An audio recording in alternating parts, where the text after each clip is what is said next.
So yesterday, the subject of does the person really exist or not came up, and I'd like to go into that a bit further. I got a yes? Okay. Yeah.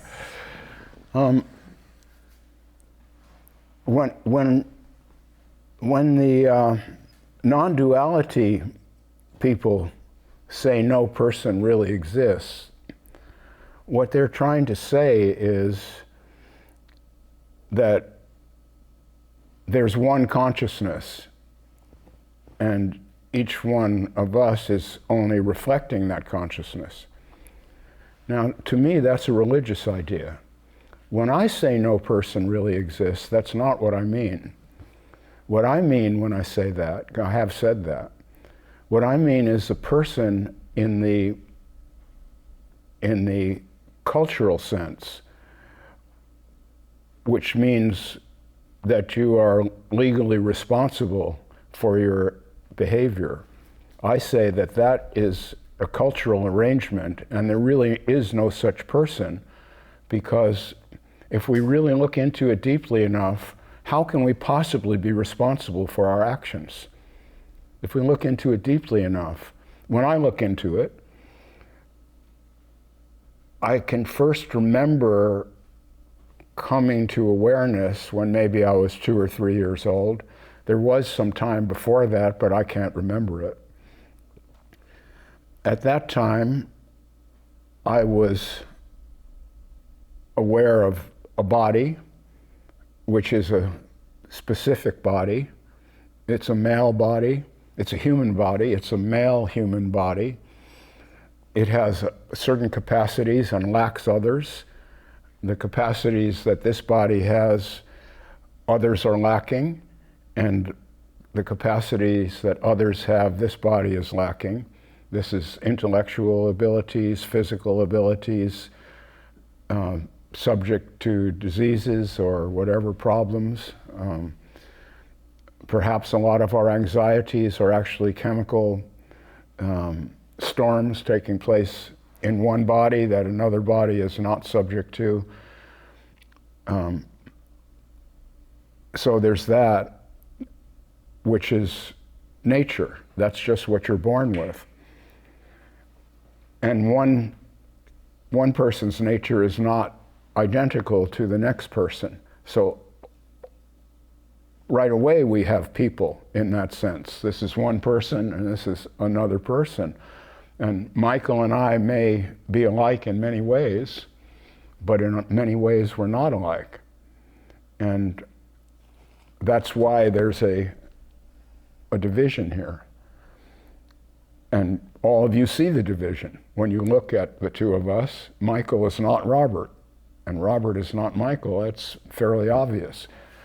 So the non-duality people want to erase that. And I'm emphasizing that wanting to erase that does not mean that that can be erased. It really cannot, in my view, ever be erased. And it should not be erased, because erasing it does violence to what we really are. It does violence to what we really are. So that's the nature aspect. You're born with a certain intellectual ability and certain physical abilities. Those can be developed, but you're not going to take someone born with a 75 IQ and make him into Einstein. That's just not going to happen, no matter how much work is done on that project. And you're not going to take someone who might be a basketball star and make that person into a ballet dancer. It's just not going to happen. That's a bad example. You won't take someone who's 5 feet tall and make him into a basketball star. It's just not going to happen. No matter how much that person practices and wants to be a basketball star, it won't happen. In the National Basketball Association, there were 2 men historically 5'8", Spud Webb. What, you have some? How tall was Muggsy Bogues? He was What? Muggsy Bogues? Yeah, he was about 5'8" too. He's the other. 5'8", I thought he was like 5'4". Okay, maybe. You're probably right. Well, no, maybe he was 5'4", but my point was you can't take someone who's 5 feet tall. So technically, I've still got, but anyway, the details are not really important. The idea is that people are born with certain capacities and not others, and that we all differ in that regard. We really all differ in that regard.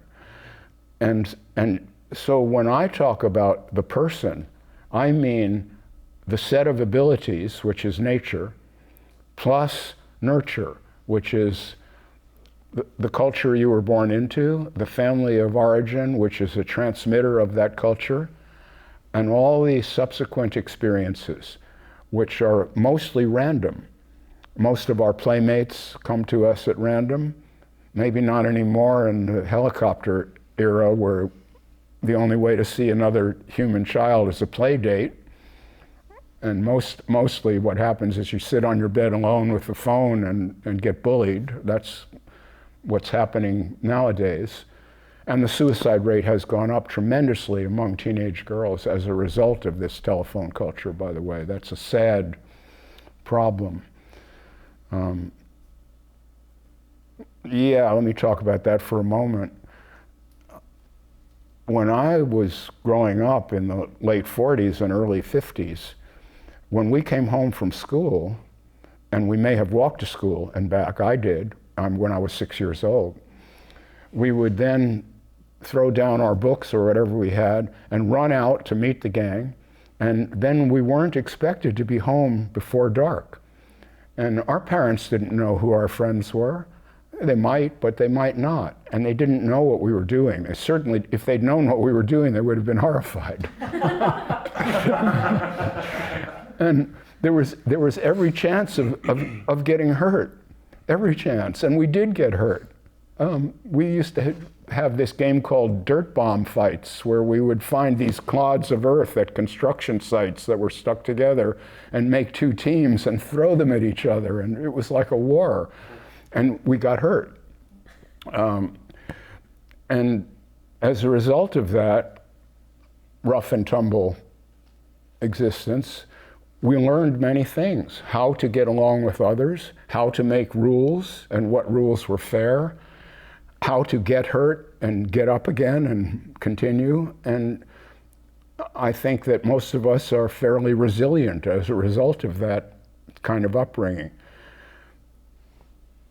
Nowadays, many children are never allowed to be alone until they're like 12 or 13 years old, maybe older. And before then, there's always an adult present, or the adult at least knows exactly where they are and with whom they are. And as a result, you have this new generation of college students who want the college to be a safe space. Well, it's not supposed to be a safe space. It's supposed to be a place where all your views are challenged, and sometimes you feel terrible about it, but that's not permitted anymore. And as a result, these schools have become very fearful places where the professors are really scared that a complaint will be made and they will lose their career. A career that took maybe 20, 30, 40 years of work to accomplish can be over because they make one remark that one of these over-coddled children is not able to deal with. This is really the culture that's going on now. I wrote about this a bit in the Depending on No Thing, referred to it, but I think it's important to really understand that to be awake, in the sense that I mean that word, requires tremendous resilience. You have to be able to be severely challenged, all your beliefs, and maybe challenged on the physical level really also, and keep going. Otherwise, there is no awake. Otherwise, you're in a cocoon. Okay, well, this, in my mind, this connects to so-called spirituality. Not all of it. There is a certain percentage, maybe 1% or 10%, I don't know, not more than 10% certainly. And the rest is a cocoon that is made for people who don't want to see things as they are, but want the promise that things aren't as they are. What you see is not what is real. What's real is this conception that the teacher is going to explain to you. And this no person is part of that conception, because after all, if I'm not a person, I can't really be hurt. God can't be hurt. And so if I don't feel well, it's not because life can be tough, which is the way I see it. If I don't feel well, it's because I have not sufficiently attained my unity with God. And this, I say, is a lie. It's just a flat out lie. And it's being told over and over again. So I wanted to make this distinction, because I also say there's no such thing as a person. But what I mean is the social construction of a person that tells us that we are responsible for everything we say and do, and that if we say the wrong thing, we're guilty. If we do the wrong thing, we can be imprisoned. Now, this is a fact. It's a fact that if you do the wrong thing, you can be imprisoned. I'm not saying it's not. But in order to hold people culpable, a lie has to be told. And this is kind of a lie opposite to the spirituality lie. This is a lie that says you have control over your thoughts, feelings, and actions. And so if something goes awry, it's your fault. And I say that's not true. And why it's not true is you were born with these capacities. You never got to choose that. I think if you're a woman, you might really have preferred to be a man. Or if you're a man, you might really have preferred to be a woman. I know there's times in my life when I thought, gee, women have it pretty easy. I wish I could have had that road to walk. And I know women who say, God, you guys have it made. I wish I could be standing up, or whatever it is. So there's that aspect. And so that's at random. You just get dealt that hand. You get dealt, your gender arises not later by choice, which is a part of this helicopter culture that's being sold to people now. No, you have a gender at birth. I'm not saying that it's just binary. No, it is a spectrum. But you don't get to choose that. This arises. This is a feeling that you have early, and you kind of know it. And it's not really yours to choose. You can fight against it, or you can flow with it if you have that grace. But this is not really a choice. And then this goes on. You don't really get to choose your playmates. These are the kids you go to school with. They are the other kids in your neighborhood, and they didn't choose to be in that neighborhood. Their parents chose to live there. And so you don't choose your teachers. They're provided. You don't really choose the books you read. Some are assigned, but the others, you come upon them. You pick them up, and you say, gee, this looks good. And then soon you're into some other person's mind, the author of the book, and it influences you in one way or another. And this could be spun out forever, but I'm sure you get the idea. By the time you're an adult, you haven't chosen anything, but you've been told that you must choose right. You must make good choices. You must make good choices, and if you make a bad choice, you will be punished for it. You might be fired from your job. You might go to prison, or your wife or husband might walk out on you because you've made a bad choice. But these aren't choices. When I look at, I say, when I look into myself, and this is what I mean by being awake, I don't see myself making any choices at all. I see that there's the desire to choose. I see that.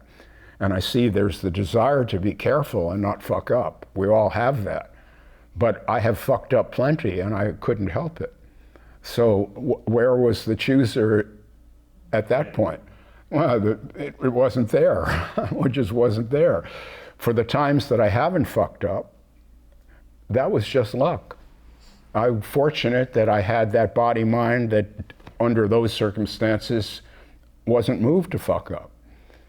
And so I'm saying that for me, I don't accept society's judgments on Robert at all, not at all. I don't care if the culture tells me that I'm a great person or a horrible person. I don't care, because I know that that's a lie.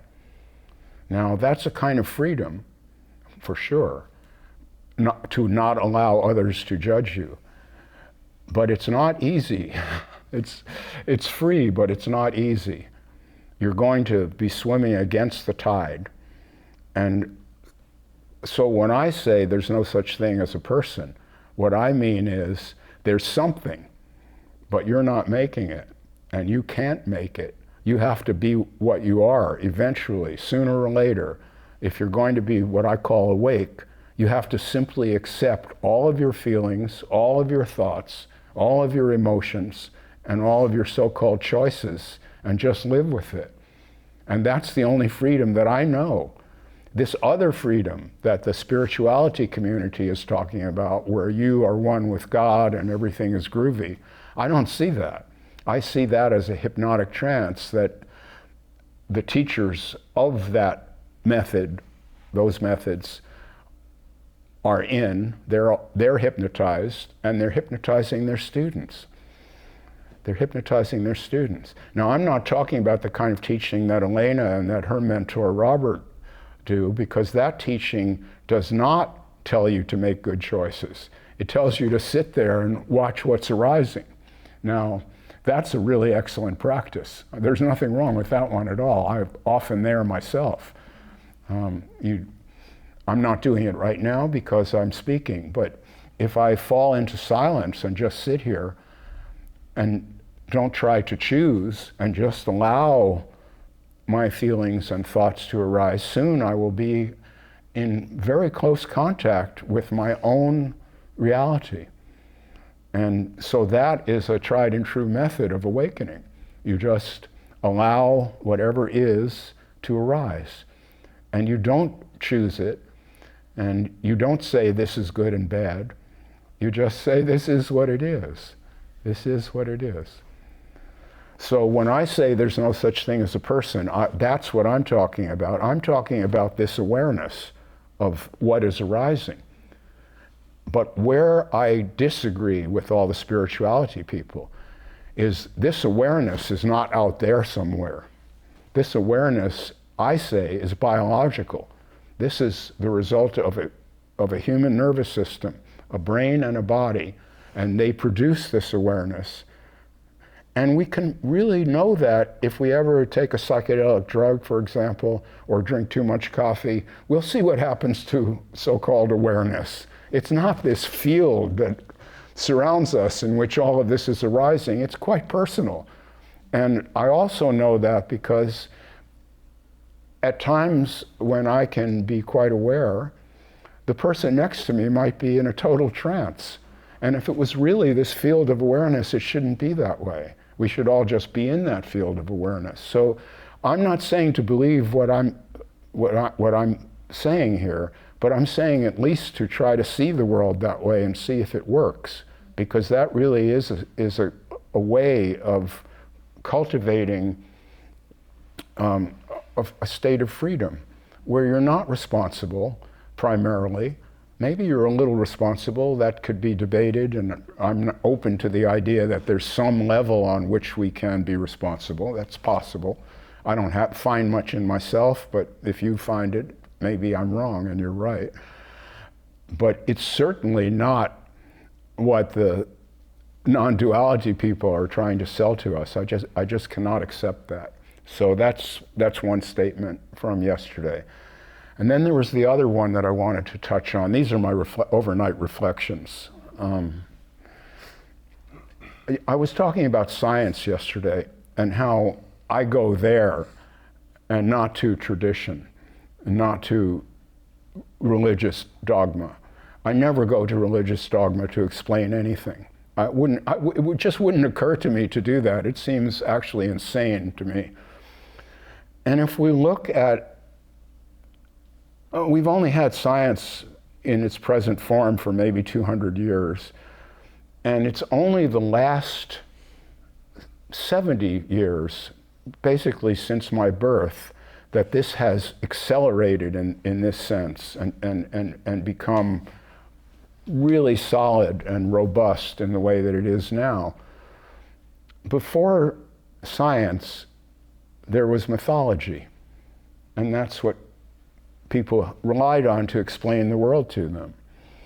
For the ancient Egyptians, there was a watery abyss, and out of that abyss came Ra, and Ra breathed out the air, and he spat out the moisture, and when he cried, the tears fell to the earth and became humans.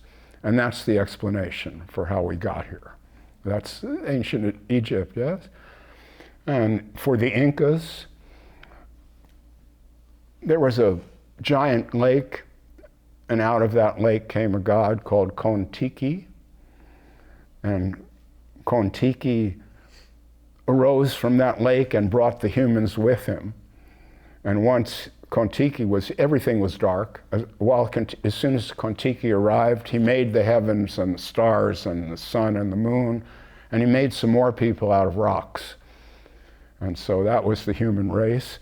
But the humans were not sufficiently grateful, so he covered the world in drought, and the humans suffered until a new god arrived and threw Kontiki out and made the present humans into monkeys. And those monkeys are our ancestors, according to the Incas. Well, that one has a little going for it with the idea that we have monkey ancestors, but it's not really an explanation of how all this got here. There's a lot of symbolism that this begins with a watery abyss. If you're a female, I think you have one. And the males are always trying to mess with it in order to, make humans be here. So you see, there's some basis for this mythology, but not enough, not enough. And then we have the Judeo-Christian mythology, which is dominating the planet at the moment. And in that, God, I guess, was always here, and he created the heavens and the earth and the animals and the people. And at the time that I was born, 1945, the scientists, most of them, the cosmologists, cosmology is the study of how all this got here, or what the universe is. The cosmologists were not really in disagreement with that. They didn't say that God made it, but what they thought at that time was that the universe has always been here, and it was in a steady state. It wasn't changing. All of the planets and the stars and the other galaxies, and they really didn't know how many other galaxies there were because the telescopes of that time could only see so far, and they didn't understand how endless this really is. But it was in a steady state. It wasn't changing. The various galaxies had the same relationship to one another, spatial relations. Well, then an argument ensued because a new theory came to light, which was called the Big Bang. And in that view, this universe was not always here. It arose in an impossibly short instant that no one can imagine, and exploded outwards and is still going outwards. And in that relationship, the various heavenly bodies do not maintain their relationship to one another, and they are created and destroyed all the time. They blow up and black holes arise and things are sucked into the black holes, and this is the now prevalent view. So the religious people don't like that view. They like the steady state view. It was always here. But now we're on the Big Bang. But no one can prove that the Big Bang happened, not so far. There's a lot of mathematical reasons to believe so, and data from distant stars. It's an endless subject. I won't go any more deeply into it. You can read about this very easily. But the idea here is that science changes. It's not this mythology that is just received and you believe it. Ra came and spat everything into existence. We don't really know what's going on, but right now we think it's the Big Bang. But if someone comes along with new data and it's not the Big Bang, or maybe the universe is not expanding, maybe it'll expand for a while and then recede, which there are some scientists who look at it that way. If there's enough evidence for the new view, we'll accept that. And that's what I'm urging on everyone. I'm not saying to reject the idea of a deity. There might be a deity. I certainly can't sit here and say there isn't. It's not required for my worldview. I don't look to that. But it's possible, and if someone could prove it to me, I would accept that proof. I really would, if it was a real proof. But what I'm urging is to understand that our knowledge is tiny, and it's always changing. And we really have no idea what we are or who we are. And so when someone tries to tell you what you are or who you are, you're just pure awareness. Really? Is that true? It doesn't seem that way. It just doesn't seem that I'm pure awareness. I've got all kinds of feelings that don't seem to be purely aware. Some of them are purely ignorant, but they're here. Yes? Okay, so those are my two reflections from yesterday. It was a wonderful conversation for me yesterday. You all asked so many beautiful questions, and your comments opened this up for me. For me, this is a really wonderful experience. It's a fertile experience. So with that, I'd like to stop speaking for a while and hear your reflections and questions, please.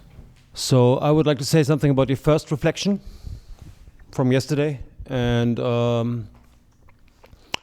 would like to hear if you agree with me, or if you have anything to say about the Buddha's enlightenment, because when you talk about awakening, it seems to be a very small, like in a way, you just recognize that this is happening, and that's not a doer, right? It can be just very plain and very simple, while the Buddha's enlightenment is something very grandiose, is sitting under the tree and also has to fight with different levels of delusion, and at the end fight with Mara and the big seduction of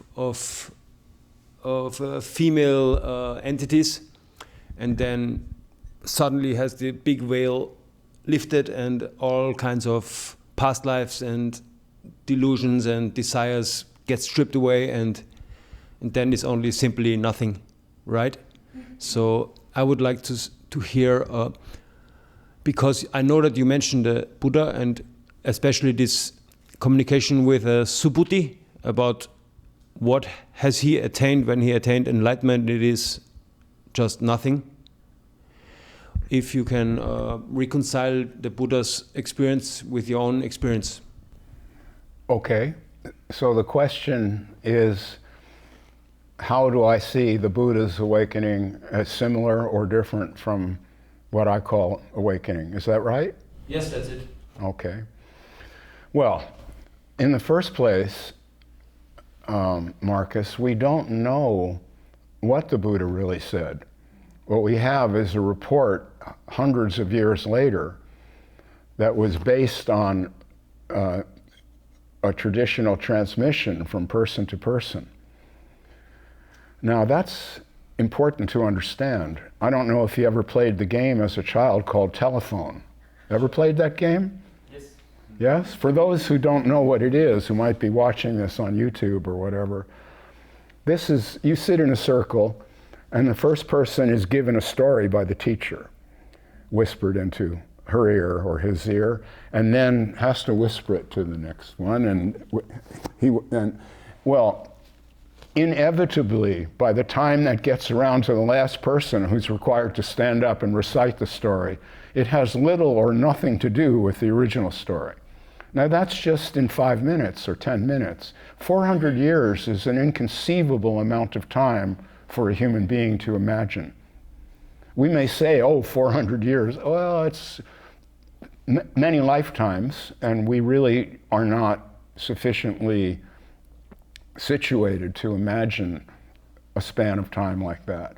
So this is generations of people. And even if they attempted to transmit this accurately, and many of them didn't, because what they did is say to themselves, he couldn't have meant that, and changed it just a little. He couldn't have meant that only monks can be enlightened and you have to be celibate. Couldn't have, not possible. And would tell, okay, by the time we get to the written Pali Canon, we're already 400 years into a game of telephone. That can't be helped. So now we have to take the Pali Canon as the original source. That's the Buddha, not the 400-year previous Buddha. That doesn't exist except as a fantasy or a kind of God considered to be perfect, perfectly wise, perfect. And in this tradition, that Buddha only comes along once in many thousands of years until the next cataclysm, and then a new Buddha arises. So if we take that to be true, I'm no Buddha. I can't be. We have to wait a long time to get the next Buddha. Okay, so I'm not claiming to be a Buddha at all. But I am claiming to be awake in the same way that the Buddha said he was awake. How can that be when he was saying all these entities flying around and all the rest of it, according to tradition? And I'm not saying that. Two reasons. One is he had no benefit of science, and I have that benefit. So I know many things that he could not have known. Many. That's important to understand. Really important to understand. It's important to understand that about Jesus, if you consider Jesus to be an awakened teacher. All of us know many things that Jesus could not possibly have known. And we can't erase the things that we know. We can't make ourselves stupid. Okay, so that's one part of it. But the other part is something much more delicate, and it's this. There's a whole part of Buddhism called the Abhidhamma, which is the psychological part of Buddhism, which is precisely what I'm saying. Precisely. I see it in myself and I can speak about it. And it's this. It's what in Buddhism are called the 5 skandhas. You know what the 5 skandhas are? Have you heard of that? Is it perception and... Yeah, there's a skandha in Pali means a heap, a pile. And there's 5 different piles according to the Buddha. There is awareness, there's the body, physicality, there's ideas and perceptions, there is the sense of being aware, which is not the same as awareness, and various other, I can't really name them right now. It's years since I studied Buddhism, but those 5 skandhas have nothing to do with one another. In other words, the sense of the body is not the same as the sense of awareness. It's 2 different things entirely. The body may be going through one thing, like, let's say, pain, and awareness may be somewhere else entirely. Those 5 come together in each moment, and they are mixed up into what we call myself. But what the Buddha was saying is that there is no unitary myself. There's a mixture at all times of these 5. Yeah, the body, Would you give Elena the microphone? I'm about to be educated here and I need it. the body, the phenomena of the body, the mind, the phenomena of the mind, and awareness, right? Well, that's 3 of the 5, yes. No, the phenomenon of. There are the 5 of them. So say again.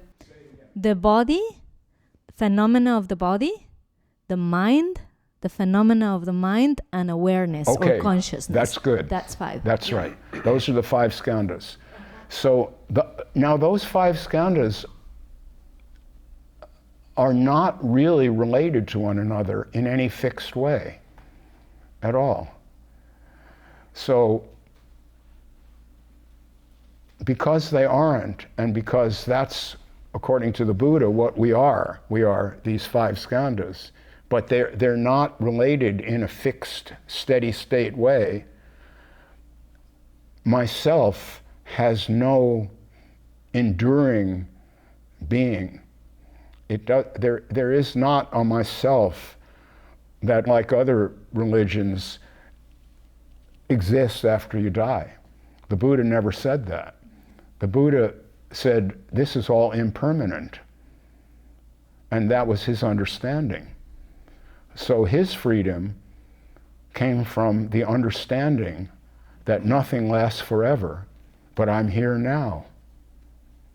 And in this here now, I feel this vast compassion for all those who are not in on this secret and so are suffering, because I'm not suffering in that way. I may suffer pain. The Buddha certainly suffered pain. Traditionally, he died from eating poison mushrooms, which may have been fed to him because greatness always produces jealousy in others. Or it was a mistake, but he died vomiting, and this is traditional. Of course, we don't really know this is a fact. But the idea was whatever he felt bodily, he knew that's just one of the skandhas, or a couple of them. That's not me. Me is something else that can't be defined, and it keeps coming together in each moment and keeps changing. And I'm okay with that change, he was saying. It's fine to just flow along and feel self-compassion and feel compassion for others who are not in on this secret. And so I'm going to try to teach this secret, he said. That's the best thing I can do. I'm going to go, now that I have awakened and I'm okay, I'm not really worried about anything anymore, my anxieties are gone. Now I'm going to walk through this world, travel around and give lectures and encourage other people to let loose and be impermanent and enjoy impermanence for what it is, which is freedom. So I can't really say there's much difference between me and the Buddha, but when I say that, I don't mean to be grandiose. There's a vast difference. The Buddha is a world figure, and a world historical figure, and Robert Saltzman is not a world historical figure and never will be. So when I say this, when I identify with the Buddha's awakening and say that my awakening is the same, I don't mean to be grandiose and make myself equal to some world figure. What I am saying is that in an awake state, you see yourself as impermanent from moment to moment. And that provides this freedom and this lack of being responsible for everything that you feel and think. All that's just arising and passing. It's like a movie. Except, see, when I say it's like a movie, I hope that you don't go to this spirituality place and believe that this isn't real, because this, my friends, is as real as it gets, I say. It's as real as a fucking heart attack. It really is. And if you cut me now, I'm going to bleed and you have to take me to the emergency room, not say, this is just a dream, Robert. I hope you wouldn't say that. And see, this is very important to understand. This is reality. That doesn't mean that there aren't other realities or that there aren't other ways of seeing this. But it certainly means, I say, that we should not deny our love affairs, our children that need care, our friends that depend on us, our ways of making a living, and just say, oh, that's nothing. If we do that, we have actually killed ourselves. emotionally. We need to feel what we feel from moment to moment, not write it off, and we need to respond to it openly. Otherwise, we're not really here. And I think that's the point of this teaching that you're getting from, I won't mention any more names, that's going to go down bad, but there's a lot of them. We all know who they are. They are teaching you, don't worry about it because you're not really here. You're just dreaming this. And that, if that is that's the non-duality, don't buy it, is my advice. Don't buy it. I don't give a lot of advice, but I'm giving that advice. Just understand those people were hypnotized by their teachers, and now they get paid for hypnotizing you. They don't know that they're some of them do know they're doing it. Mooji said I wouldn't mention any names, Mooji. but right. Well, it's funny. It is funny because this guy holds out his feet so people can kiss them. And he even sells pictures of his feet in the guest shop in case he's not around, but you want to spend some money anyway. This is true. And he sues people who says that he's doing this, which is the new wrinkle. You better be careful then. Yeah. So I can call him out, but I won't call out the others who I think are much more sincere and really imagine they have something to teach, and they may even have something to teach. This is the killer part of it. Part of what a lot of these people are saying is not different from what I feel and what I'm saying, except this other magical thinking is mixed into it, and that's where the damage gets done. So if if someone goes to I'm not going to mention his name, goes to a lecture by this cat, and you feel stimulated by it and free after hearing that, that's great. If you can separate out the part that tells you that you're not really here and you don't really exist, only God exists, and that our awareness isn't ours, it comes from God. If you can get rid of that part, and right after World War II, the Japanese were starving to death. Their culture had been pretty much destroyed by the Americanos. Then the Christian missionaries went over there to help these people. And they would serve a meal twice a day or 3 times a day. But before the meal was given, there would be a sermon, a little lecture on God. And the Japanese got very good, they say, at separating the religion from the rice. And that's exactly what I'm advising. It's fine to listen to these people. They may have something to say. I'm not saying they don't. But it's great if you can eat the rice and leave the religion on the plate, the way a vegetarian leaves the fried chicken on the plate and eats the veggies. That's the idea. That's the idea. Does that get to the?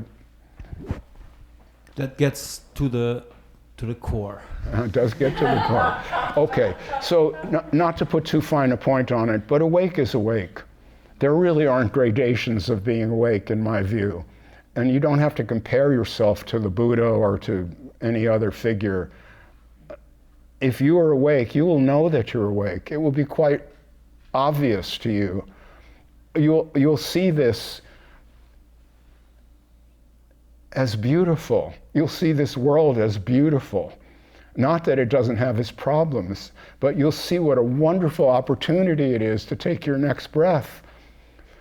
Now, this is what I was talking about yesterday, talking about dementia and all of this. Some people don't get this until they actually take their last breath. Yes. You want to say, can you talk about that? Give Elena the microphone.